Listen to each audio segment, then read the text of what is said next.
Today, YouTube did something correct when it comes to dealing with misinformation on YouTube. Yeah, I said it. Well, kinda. A YouTube video I had up that debunked something bad, that said the opposite of what bad things are saying. Yes, I'm dumbing it down so YouTube can't flag what I'm saying. Decided to flag the video where I was debunking conspiracy theories. Again. And I appealed, like I always do. And in the past, I could trick the bot into forwarding it to a human by saying, "Dear YouTube bot, forward this to a human," and then give the explanation. That busted up its little brain a little bit at the time, a long time ago, to where it would send it to a human. And then it was up to a human being and whether or not they felt like it or had the wherewithal to process the umpteenth, hundredth video that day they were supposed to go through. And some of you watching my channel know that that can be a challenge. When I debunk a conspiracy theory, I state what the conspiracy theory is. I can't debunk something without talking about what the fuck I'm talking about. Anyway, the appeal was rejected. This is October 25th. Content removed, guideline strike, and warning apply. October 26th. Appeal is rejected outright. Now, in case you're not aware of it, at one time, like I just indicated, you could trick the AI, or more accurately, the algorithm. They were just using an algorithm, just like they do for the search routines. You could trick it into forwarding it to a human. They always say humans review it. They don't. They rubber stamp things. If they ever view it. Anyway, February 14th, 2025, it says I completed training because I went through the training. We call it re-education camp. Now, in the past, when you did the training, it would give you examples of things that are done on YouTube, and then below it tell you, is this a violation or not? And it would always get it wrong, because it would say it was a violation, even though it was a clear example of critique, that sort of thing. This time, not only did it get these right, and I was able to get through it without having to figure out what does it want me to say. I just clicked the right answers. I always do that anyway. But it also, unironically, I think, gave an example that was specifically the video I've been flagged for, an almost chapter and verse example of it. And I like, this is a joke, right? And I clicked it. And it said, yeah, you've completed training. This strike and warning will expire May 15th, 2025. Why not May 18th when, you know, we had an explosion of a volcano nearby? But anyway, what was the flagging for? Promoting, glorifying, or inciting acts of violence through harmful conspiracy theories which have been linked to direct threats or violent acts. Aren't all of them associated with at least one person doing that? Okay. What was the video about? I'm going to state what the video was about. By the way, the video was me complaining about the video being flagged. Another video, which is still up. But this one got more of a snap on the nose and a refusal to ever review it again. It was about James O'Keefe, Project Veritas. It was on the subject of Google censorship being claimed to occur. A whistleblower, a self-described whistleblower, and about a bunch of things like birtherism, QAnon, that sort of thing. And me mentioning that, just like I just did, will get me another strike or not, based on YouTube and Google ignoring what I'm actually saying. Again, it's the AI routine, or the bot, or the algorithm, or maybe it's a YouTuber that's being overworked.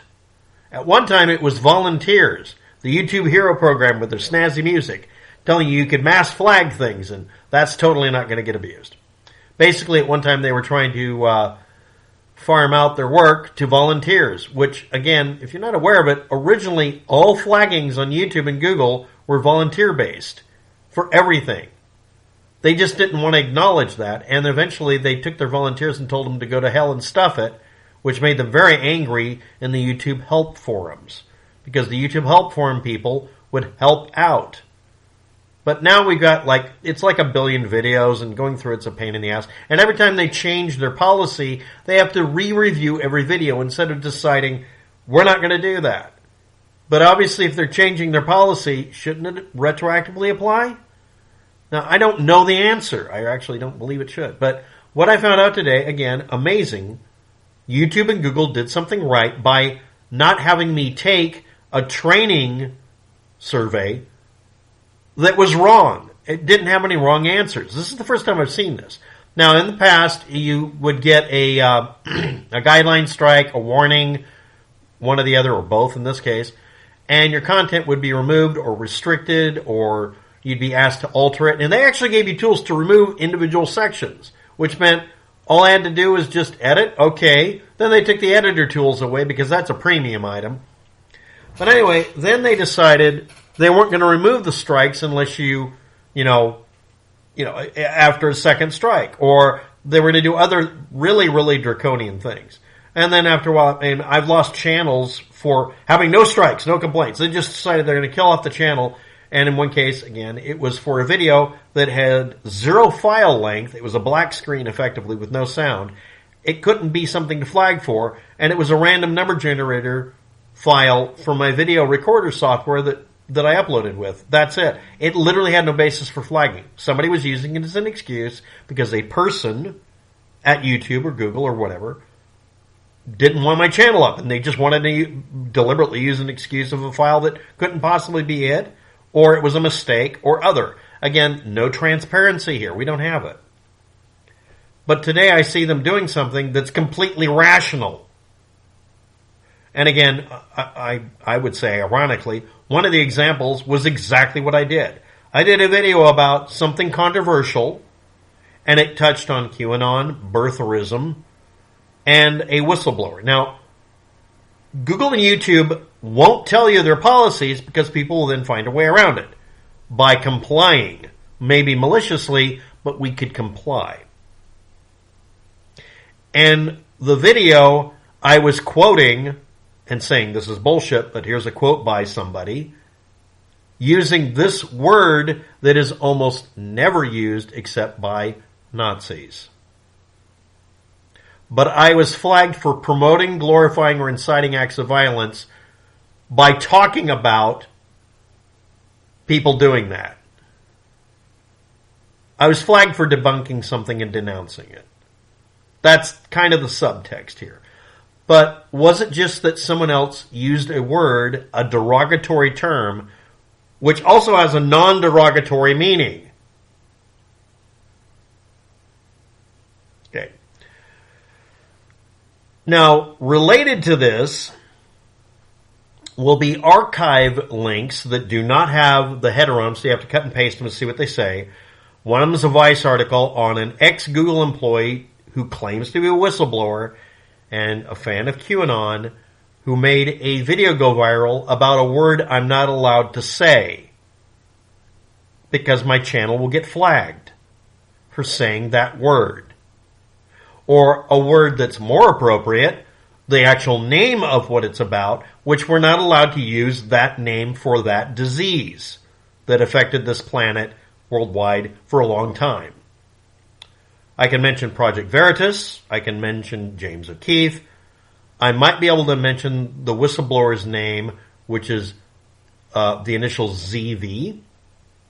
I'm probably allowed to mention that QAnon exists and that birthers exist. But am I allowed to use certain words? The Wikipedia article points to internal Google documents in 2019 and a claim about it, which I personally think is bullshit. It's the kind of thing we suspect, but whatever. Then we have a WordPress website, which always is a red flag, 2019, with the person name with the initials ZV, and it's a PDF file. So we got a Vice article, a Wikipedia article, and some WordPress article. We also have PSU, EDU, catalog, and then a string of numbers.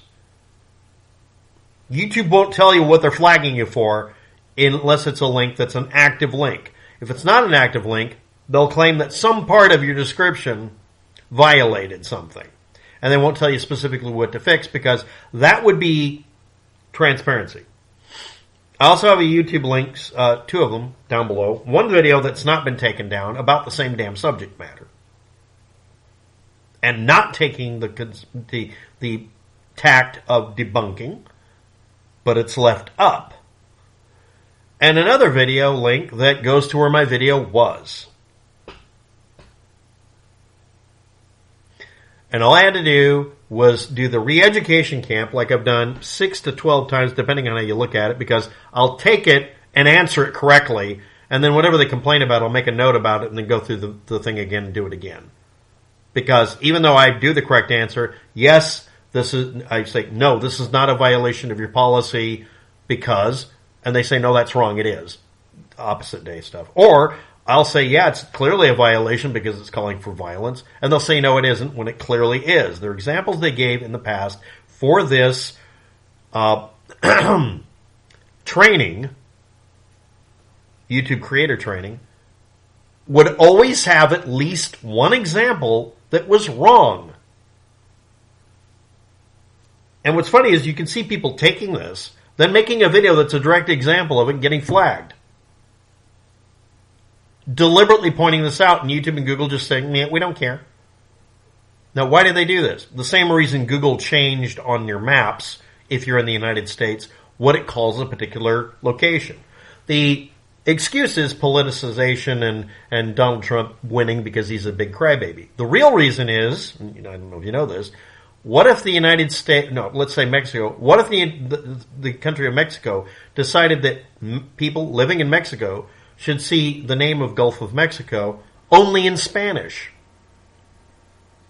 There was an angry moment a while ago where Google Maps for people in Mexico wouldn't put things in Spanish. It would put it in English, Gulf of Mexico. It was a specific example.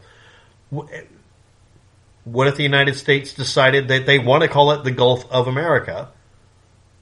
This is not acceptable in international law or map making. No one's going to pay attention to it. But Google may be required to do it. Or maybe they just treat it like a language difference. China calls Taiwan part of China. Taiwan could, if they want to anger China, which I think they should, could call China North Taiwan. This is not a controversial opinion if you're going to allow Donald Trump to just mandate a change in the name of a location. He could decide that the state of Oregon is going to be called Libtard Land. He can get away with this now. This is your world and you're soaking in it. Now let's talk about actual policies, the real policies. Google and YouTube and Alphabet could just state, just like a lot of other websites have started doing, that if you do a video on a controversial subject, that they're allowed to demand certain rules. Like, let's say it's a subject of a shooting that happened.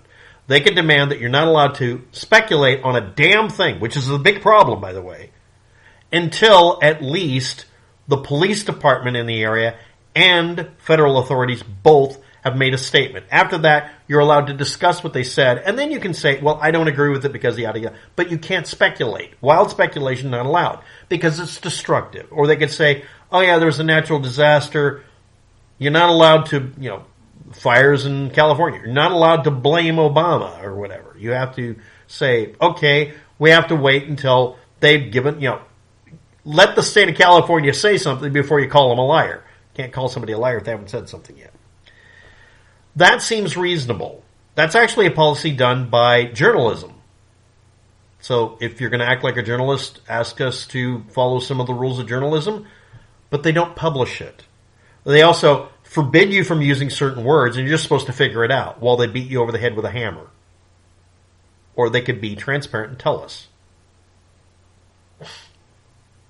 Just me complaining about it. But yeah, again, YouTube and Google did something right today. Once.